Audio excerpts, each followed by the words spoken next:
తెలంగాణ ముఖ్యమంత్రి రేవంత్ రెడ్డి ప్రేమలో పడ్డారని, గీతను వివాహం చేసుకున్నటువంటి రేవంత్ రెడ్డి ఇప్పుడు విద్యతో ప్రేమలో పడ్డారు అనేటువంటి వార్తలు వస్తున్న క్రమంలో ఇంతకీ ఎవరి విద్య, రేవంత్ రెడ్డి ప్రేమలో పడ్డమేంటి అనేది మనం పూర్తి స్థాయిలో విశ్లేషణ చేసుకుందాం. ప్రస్తుతం మనతో పాటున్నారు ప్రముఖ రాజకీయ విశ్లేషకులు, ప్రముఖ సీనియర్ జర్నలిస్ట్ సిఎస్ రావు గారు. వారితో మాట్లాడదాం. సార్ నమస్తే. సార్ నమస్తే. తెలంగాణ ముఖ్యమంత్రి రేవంత్ రెడ్డి ప్రేమలో పడ్డారని, ఆయన గీతను పెళ్లి చేసుకొని ఇప్పుడు విద్య వెంట పడుతున్నారు అనేటువంటి వార్తలు వస్తూ ఉన్నాయి. ఇంతకీ ఎవరి విద్య, అసలు రేవంత్ రెడ్డి ప్రేమలో పడ్డవి ఏంటి అంటే ఏం చెప్తారు సార్? దీన్ని మొత్తాన్ని బయట పెట్టింది ఎవరు అని అంటే ఒక university professor, Osmania university professor Kasim గారు అనే ఆయన బయట పెట్టారు. ఆ బయట పెట్టడం కూడా ఒక మీటింగ్ లో బయట పెట్టాడు. ఏకంగా రేవంత్ రెడ్డి గారు పక్కనే ఉన్నారు. రేవంత్ రెడ్డి గారు పక్కనే ఉండగా ఈ విషయాన్ని ఆయన చెప్పారు. మీరు గీత గారితో పెళ్లి చేసుకున్నారు, బాగానే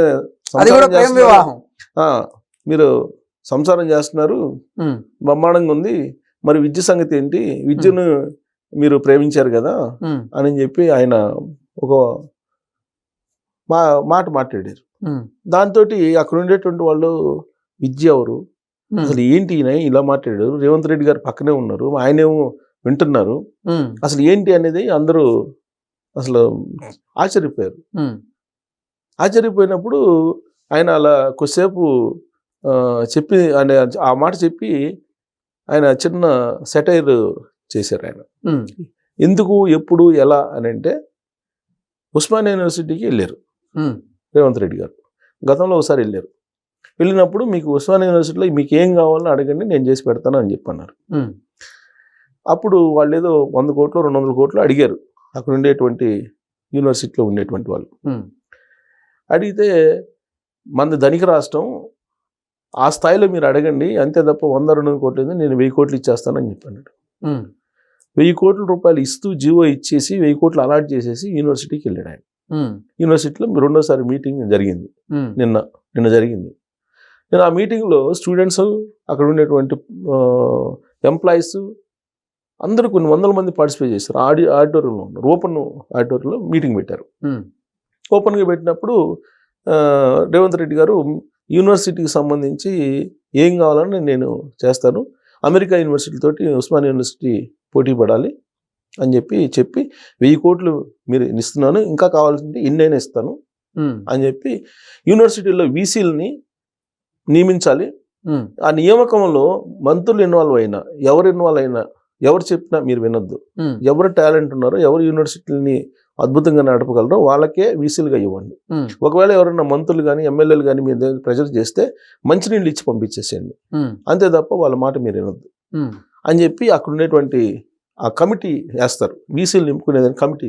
ఆ కమిటీకి చాలా క్లియర్గా ఇన్స్ట్రక్షన్స్ ఇచ్చేసాడు ఆయన. ఇన్స్ట్రక్షన్స్ ఇచ్చి ఆయన లాంగ్వేజ్ గురించి చెప్పాడు. లాంగ్వేజ్ గురించి ఏం చెప్పాడనంటే, లాంగ్వేజ్ అనేది ఒక కమ్యూనికేషన్, అంతే తప్ప ఫ్లూయెంట్గా ఇంగ్లీష్ మాట్లాడితేనే గొప్పోడు అని చెప్పి అనుకోవడానికి లేదు అనే భావన కూడా అవసరం లేదు. మీకు ఇంగ్లీష్ రావాల్సిన అవసరమే లేదు, నాకు ఇంగ్లీష్ రాదు, నేను ప్రభుత్వ స్కూల్లో చదువుకొని వచ్చాను, నేను సీఎం అయ్యాను కదా, నేను 2 సంవత్సరాల నుంచి అద్భుతమైన పరిపాలన అందిస్తున్నాను కదా, సో నాకు ఇంగ్లీష్ రాదు కాబట్టి నేనేమి నా పనికిరాని కాదు కదా. సో మీకు ఆ భావం నుంచి మీరు బయట రండి. ఫస్ట్ అసలు లాంగ్వేజ్ అనేది ఒక కమ్యూనికేషన్ అంతే. అది ఇంగ్లీష్ వస్తేనే సూపరు, ఇంగ్లీష్ వస్తేనే అద్భుతం అని చెప్పి మీరు అనుకోవద్దు అని చెప్పి ఇండైరెక్ట్ గా కేటీఆర్కి సెటైర్ చేసేసాడు. చైనా, జపాన్ వంటి దేశాల్లో కూడా వారు అసలు ఇంగ్లీష్ కంటే కూడా వారి ప్రాంతీయ ఇంగ్లీష్ రాదు వాళ్ళకి. చైనా, జపాన్ వాళ్ళకి, జర్మనీ వాళ్ళకి ఒక ముక్క కూడా ఇంగ్లీష్ రాదు. అయినా కానీ వాళ్ళ ప్రపంచంలో అద్భుతమైనటువంటి కంట్రీస్ 1 గంట పాటు కనుక చైనా వస్తువులను కనుక సప్లై చేయకపోతే అమెరికా క్లోజ్ అయిపోతుంది. పైగా వాళ్ళకి రావాల్సిన, ఇప్పుడు అమెరికా అప్పుల్లో ఉంది, ఆ అప్పులు ఇచ్చిందంతా చైనా వాళ్ళు, జర్మనీ వాళ్ళు, వీళ్ళు ఇచ్చారు. సో వీళ్ళు కనుక అప్పులు అడిగితే వాళ్ళు ఇవ్వలేని పరిస్థితి అమెరికా వాళ్ళు. కాబట్టి వీళ్ళు లాంగ్వేజ్ రానంత మాత్రాన ఇప్పుడు చైనా వెనకబడలేదు, జర్మనీ వెనకబడలేదు, ఇంకొక కంట్రీ ఏదో చెప్పారు అది వెనకబడలేదు. సో మరి కాబట్టి ఇంగ్లీష్ రానందువలన మనం ఏదో తక్కువ, ఇంగ్లీష్ వచ్చినోడు ఎక్కువ అనేది ఉండదు. లాంగ్వేజ్ అనేది ఒక కమ్యూనికేషన్ అంతే తప్ప ఒక్కొక్కళ్ళు ఒక్క లాంగ్వేజ్ని ఒక్కొక్కళ్ళు ఒక్కొక్క రకంగా మాట్లాడతారు. అదేదో పెద్ద ఇష్యూ కింద తీసుకోవాల్సిన అవసరం లేదు. నేనేం గుంటూరు పోయి చదువుకొని రాలేదు, గుంటూరు చదువుకొని వచ్చి గూడుపటాన్ని నేను చేయట్లేదు, అసలు గూడుపటాన్ని చేయాల్సిన అవసరం లేదు.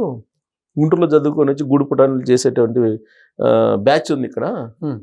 సో వాళ్ళు లాంగ్వేజ్ ఏదో రాదని చెప్పేసి సోషల్ మీడియాలో ట్రోల్ చేయటం, వీటన్నిటి కేవలం నన్ను చూసి చూడండి, నన్ను చూసి మీరు కూడా ఇన్స్పైర్ కాండి అని చెప్పి రేవంత్ రెడ్డి గారు అక్కడ ఉండేటువంటి స్టూడెంట్స్కి, అక్కడ ఉండేటువంటి టీచర్స్కి కానీ, ప్రొఫెసర్స్కి కానీ, లేదంటే అక్కడ ఉండేటువంటి వాళ్ళందరూ చెప్పారు. దీంతో చప్పట్లు మారుమోగిపోయింది. ఇదొక ఎపిసోడ్ అయితే, ఆయన యూనివర్సిటీకి ఏం కావాలనో అది ఇచ్చేస్తానంటున్నాడు. గతంలో ఎప్పుడు ఏ ముఖ్యమంత్రి కూడా యూనివర్సిటీకి వెళ్ళి ఈ విధంగా అందరితో మాట్లాడిన దాఖలాలు లేవంట. ఇందిరాగాంధీ ఎప్పుడో వెళ్ళారంట పూర్వకాలం, ఇందిరాగాంధీ ప్రధానమంత్రిగా ఉన్నప్పుడు ఎప్పుడో. ఆ తర్వాత కాంగ్రెస్ పార్టీ సంబంధించి ఆయనే వెళ్ళండి, అఫీషియల్గా పదవుల్లో ఉంది. ఇప్పుడు రెండోసారి వెళ్ళాడు ఆయన. రెండోసారి వెళ్ళి మీరు అమెరికా యూనివర్సిటీతో పోటీ పడేలా ఏం చేయాలో అది చేయండి, మీకు నిధులు ఎన్ని కావాలంటే అన్ని ఇస్తా అని చెప్పి భారీ ఆఫర్ ఇచ్చేసారు. దీనికి ఉబ్బి తబ్బిబ్బి అయిపోయారు అక్కడ ఉండేటువంటి ప్రొఫెసర్స్. దాంట్లో ప్రముఖ ప్రొఫెసరు కాసిం గారు. సో కాసిం గారు వంతు వచ్చింది మాట్లాడటానికి. వంతు వచ్చినప్పుడు ఆయన మాట్లాడి ఈ అనౌన్స్మెంట్ విన్న తర్వాత ఆయన ఏమన్నాడంటే, మీరు గీతమ్మతోటి పెళ్లి చేసుకున్నారు, గీతమ్మని విద్య అనే అమ్మాయితోటి మీరు లవ్లో పడ్డారు అని చెప్పి, విద్య అంటే విద్యాశాఖతోటి అంటే చదువుతోటి విద్యా వ్యవస్థతోటి లవ్లో పడ్డారు, అందుకే మీరు 2 సార్లు ఉస్మానియా యూనివర్సిటీకి వచ్చారు, అంత ప్రేమిస్తున్నారు మీరు విద్య పట్ల అని చెప్పి ఆయన ఆ టెన్షన్ ఏంది లవ్లో పడ్డారని చెప్పగానే అందరూ ఉలికిపడి ఆలోచింపజేసేలాగా అలా ఒక ఫేస్ని పెట్టగానే, విద్య అనే అమ్మాయితోటి రేవంత్ రెడ్డి లవ్లో పడ్డాడు, గీతముని పెళ్లి చేసుకొని ఇక్కడేమో లవ్లో పడ్డాడు అని అంటే, విద్య అనే అమ్మాయి అని అంటే విద్యాశాఖ చదువుల మీద ఆయన ఇప్పుడు ప్రేమిస్తున్నాడు.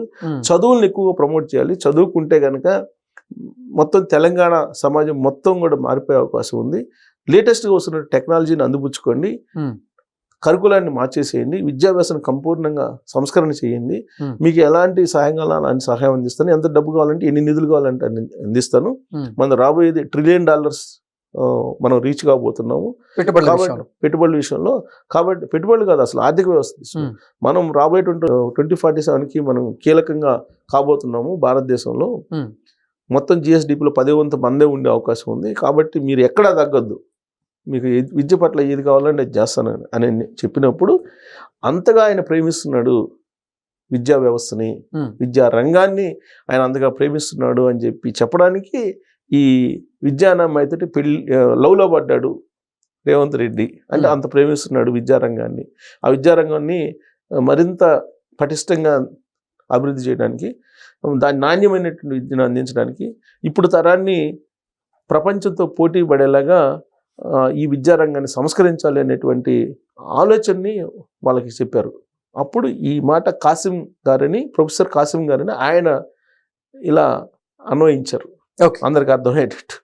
సో కాబట్టి రియల్గా విద్య లేదు, విద్యారంగం మాత్రమే ఉంది. ఆ విద్యారంగం మీద లవ్లో పడ్డాడు Revanth Reddy. Okay sir, thank you so much. Thank you.